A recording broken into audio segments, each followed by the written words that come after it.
Welcome back to News 24. I'm Sam Slagle, and I'll have your weekend rundown in sports. The fourth-ranked Winona State Warriors traveled up to St. Cloud this past weekend to face 20th-ranked Huskies. The Warriors were riding an 8-game winning streak heading into Friday's matchup. John Wahlberg hits this three to give the Warriors an early 7-point lead, and Taylor Cameron finishes strong under the hoop for two of his 21 points.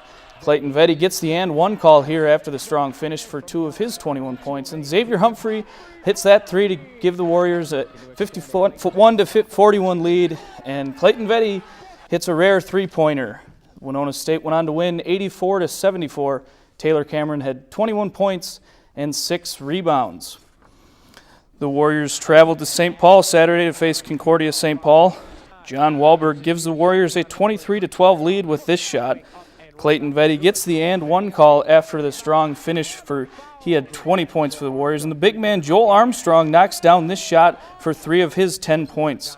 Wahlberg hits this late three-pointer to give the Warriors a 51-29 victory, and the Warriors would cruise to a 50-point win, 95-45 over the Golden Bears.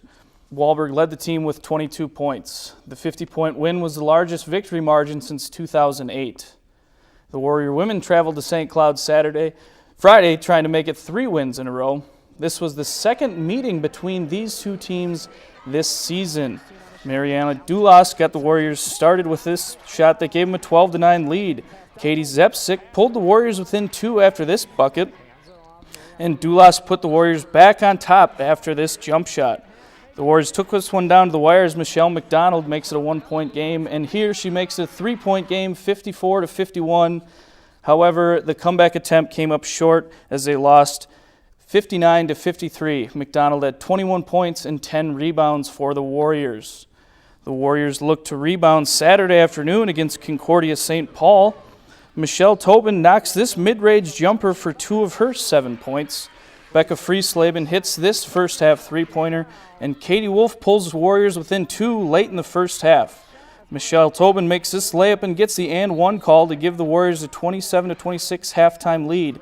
And Katie Wolf hits this second-half three to add to the lead. Wolf finished with 9. The Warriors went on to win 60-52. Michelle Tobin had 7 points and 11 rebounds. Both the men and women will play host to Upper Iowa this Saturday.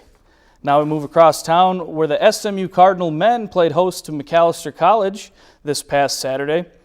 SMU won their second game in a row, defeating McAllister College 54-41. Senior forward Pat Freeman scored 19 points, while Michael Burfine added 18 points and 6 rebounds. Cardinals look to push their win streak to 3 games when they take on Gustavus Adolphus College Wednesday at 7:30 p.m. The SMU women were also in action this past Saturday where they hosted McAllister College. The Lady Cardinals looked to improve to 11-7 in conference play. Jessica Thone got it started for the Cardinals, where she hit this early pull-up jumper from the top of the key. And Maggie Wood kept McAllister ahead in play with this 2 points of hers. She finished with 8 points. Late in the second half, Thone finds Courtney Yearley to put SMU up 3, and with under a minute remaining, Thone finds Jamie Steffley to give the Warriors a lead in which they never turned back.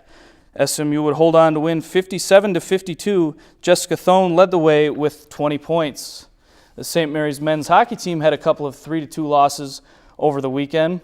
Friday was senior night for the Cardinals, but the seniors had their night spoiled by St. John's. The Cardinals' Jason Hortzman had 24 saves in the 3-2 loss.